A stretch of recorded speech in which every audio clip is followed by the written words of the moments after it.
Hello YouTube. Well, today's officially a bad day. It's Thursday, August 31st, 2023, 3:35 p.m. and I just got sent home from work early due to an incident where just to be clear, I didn't mess up a vehicle, but I messed up a tire. And just me being a little bit careless and a bit tired. I don't really have much to say about it other than that. So at the end of the last video, I did get a call from Priscilla, so I doubled right back. I ended up sleeping at her place, but as per always, I don't sleep well at her place. And part of it is I'm really sore from the accident yesterday. So it's like every time I rolled over on my side, I would wake up from pain. I'd roll over and hit the road rash on my arm. I'd wake up from pain. Yeah, not a good night last night. Didn't sleep well last night. Didn't have that many hours of sleep anyway. I think her appointment was at like 9. I think it was at 9:30. She woke me up around 9, concerned that she had overslept. And we got dressed pretty quick and I headed out. Yeah, now she did sleep on the couch. Actually, I think she spent most of the night in the bathroom. And that had to do with medical stuff. So, I mean, no complaints there. But yeah, I'm super tired. But yeah, she woke me up at around 9-ish and called the surgical place, let them know she was running a little bit late. Unfortunately, they were cool with it.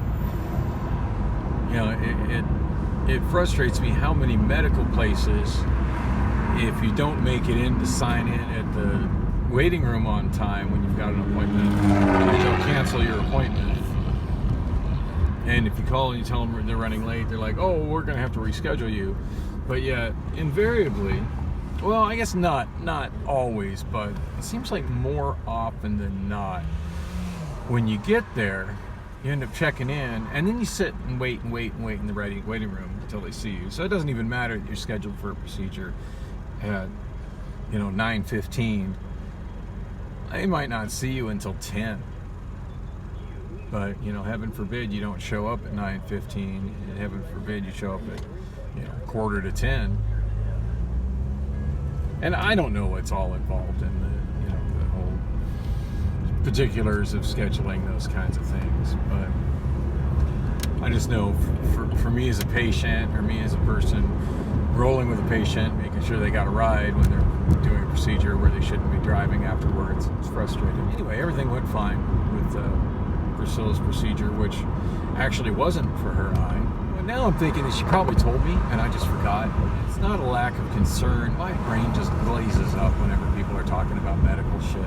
I've always been really squeamish about anything to do with medical stuff and uncomfortable about that. When people are trying to explain stuff like that, I usually respond with, yeah, I'm a DJ, not a doctor.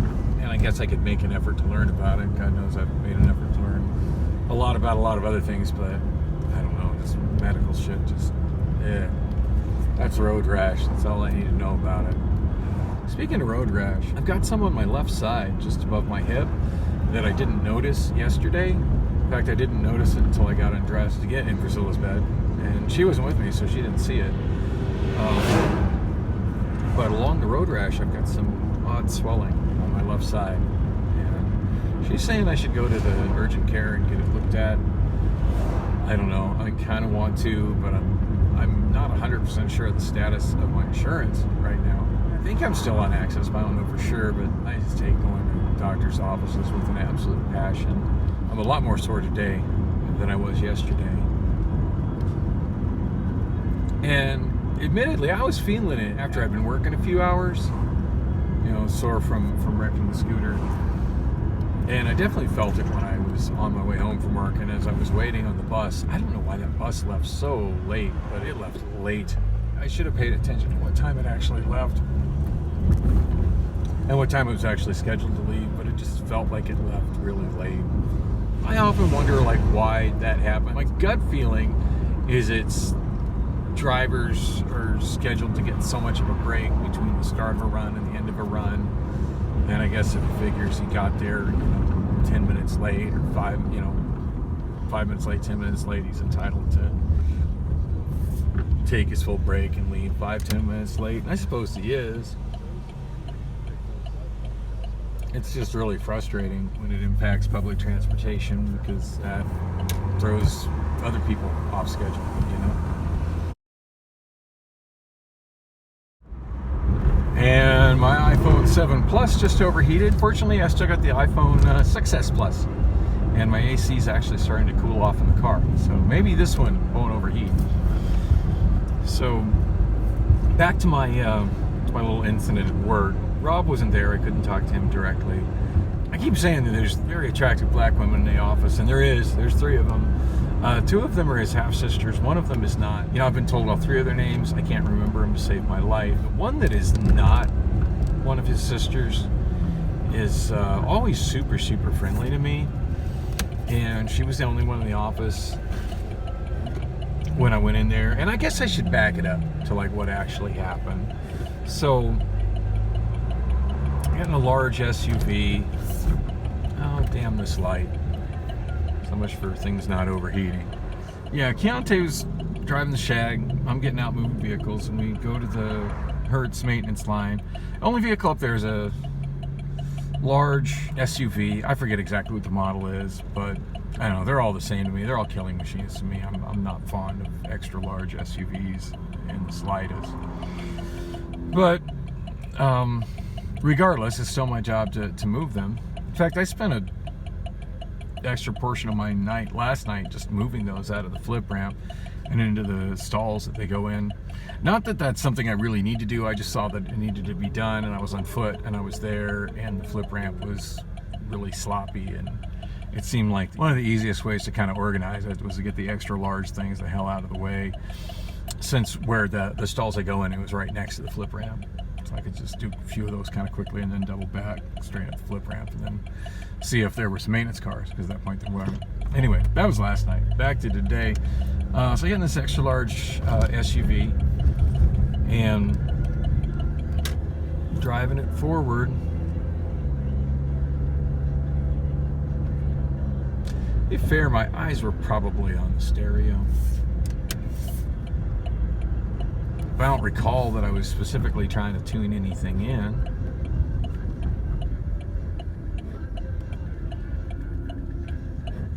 At any rate, I'm at the beginning of the ramp, and I clipped the cement barrier on the right.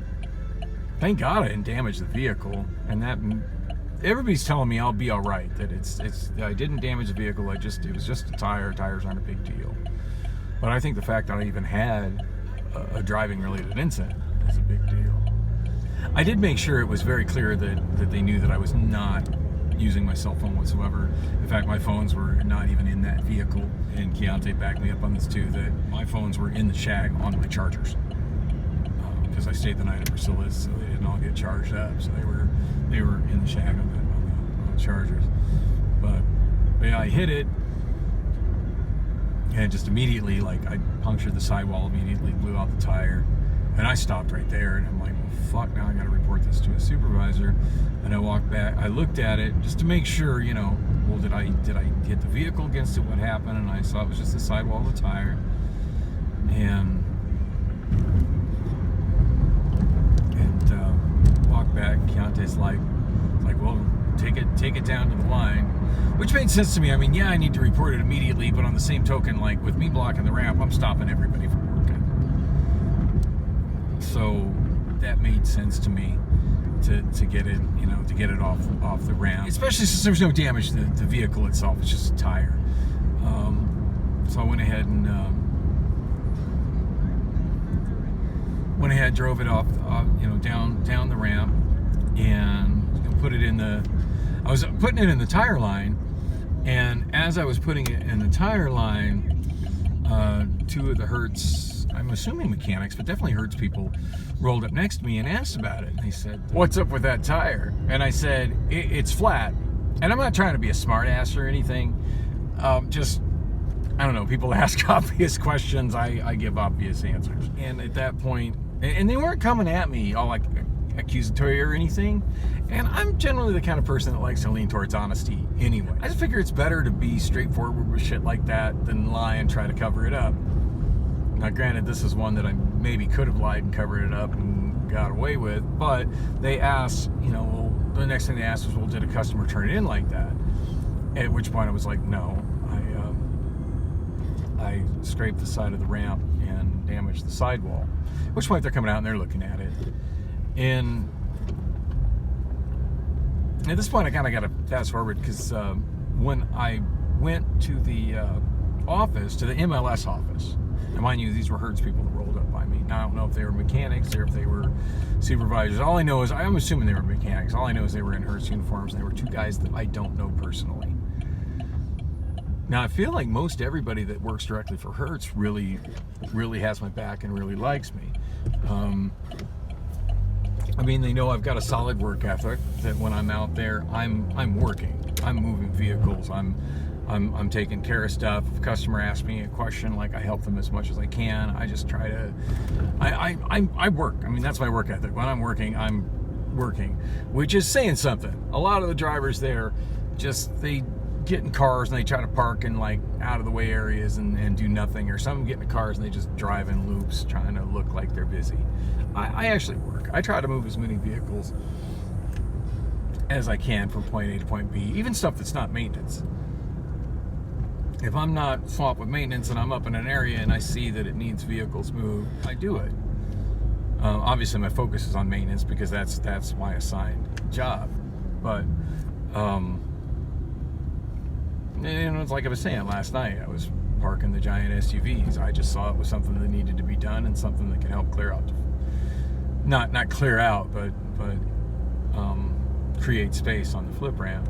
Those guys were completely cool. They had me fill out an incident report, which I did, and just real straightforward about it. And they're telling me, well, it shouldn't be a big deal. I said, well, I'm probably fucking fired now. And they're like, no, it shouldn't be a big deal. It's just a tire. You didn't damage the vehicle or anything. So I swear I wasn't being reckless. I said, I don't know. I'm kind of flabbergasted it happened. I'm super careful. They're like, oh, don't worry about it. You'll be all right. Well, I'm worried about it. It just is what it is. I'm worried. And I mean, I've been sent home. Hello. Until I know for sure that I'm okay, I'm worried. When I got down and talked to the super gorgeous black woman in the office, whose name I can never remember, and then she called Rob. She's like, oh, you should have came down here and told us before you told Hertz. Well, the reality is Hertz came up and asked me what had happened. I wasn't going to lie to those guys. They asked, did the customer turn it in like that? No. And I mean, what would be the point of me lying about that? Because there's a record of the vehicle, there's a record of the turn-in, there's a record of somebody inspecting the vehicle when it got turned in.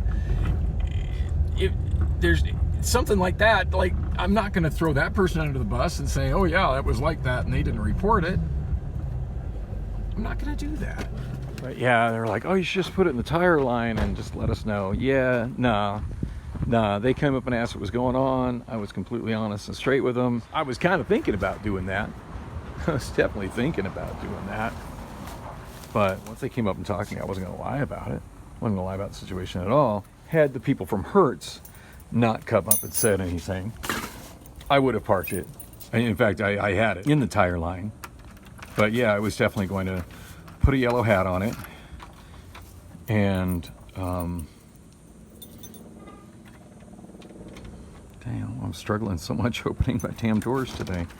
Yeah, I was definitely going to put a yellow hat on it and park it there, and then immediately go to the MLS office.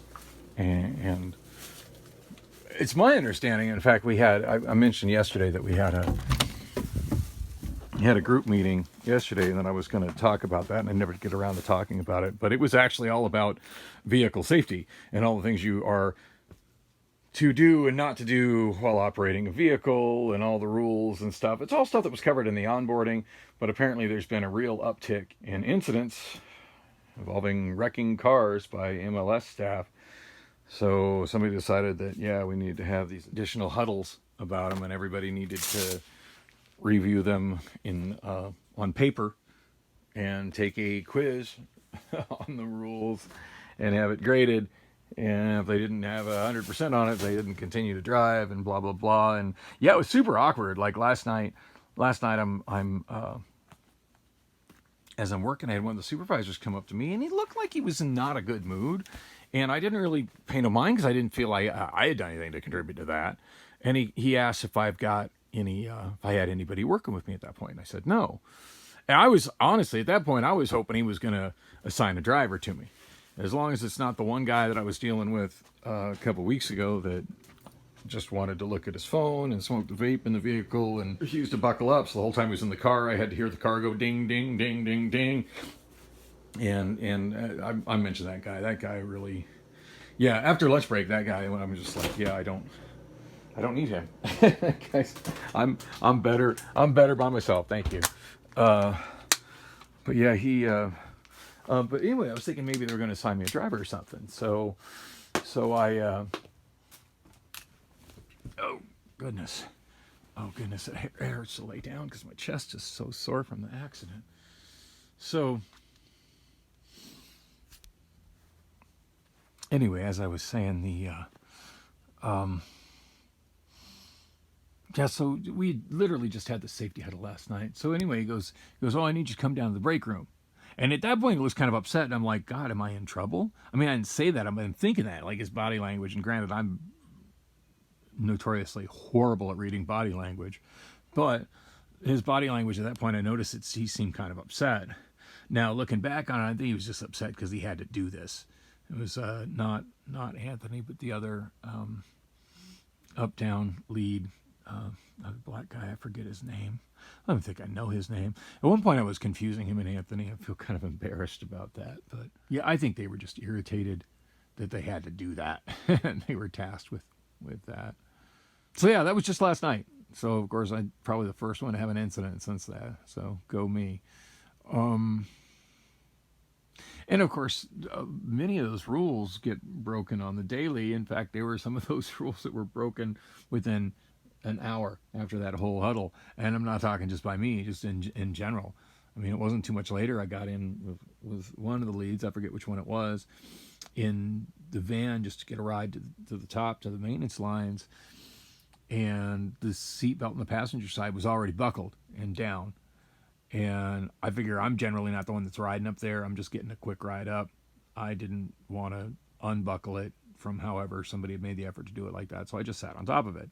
Now, generally speaking, I do buckle up. But again, like that's like somebody else's spot. I'm not wanting to change out the layout of their spot. And it was a lead driving. So, I mean, we just did this whole huddle. So, I mean, if he had said, hey, buckle up, I would have buckled up. He didn't. I figured the courteous thing to do was just leave that. However, the person who'd been regularly sitting in there set it up for themselves. I felt like I was sort of a guest in that space in that moment. So anyway, but yeah, I mean, had the Hearst people not rolled up when they did, and then asked me to fill out an incident report when they did, yeah, I would have gone directly, to MLS supervision, to the office in MLS and had them, direct me on what to do. And if they would have, at that point, it would have, if their thing was to try and just play it off like that, it would have been on them, not on me. But I certainly wasn't going to lie about, and say, yeah, customer, I found it like this when odds are there's a camera that saw me do it. And I'm just not one to lie about that kind of shit. I'm just not. So hopefully everything will be okay. And if not, well, I'm getting loads and loads of job offers, or not job offers, but, job suggestions from ZipRecruiter and Indeed.com, like every day, more than I can wade through. And still getting plenty of stuff thrown at me through Wonolo. And I'm just taking a nap. I'm super tired, but I can always do that stupid whatever to get out of my bad status with Wonolo. I'm assuming I still have the option of following that link. Of course, I don't know, but I can always try it. I have nothing better to do this evening. Anyway, what a shitty day. And Priscilla was totally telling me I should take today off work just to catch up on my sleep and soak in an Epsom salt bath, since I was in that accident yesterday on the scooter. But of course, my concern was money, concerned about not getting my full 40 hours for the week, and concerned about them being shorthanded tonight. Well, turns out that happened and worse. So, how can I say? Hindsight is 2020. I just hope to God this doesn't fuck me.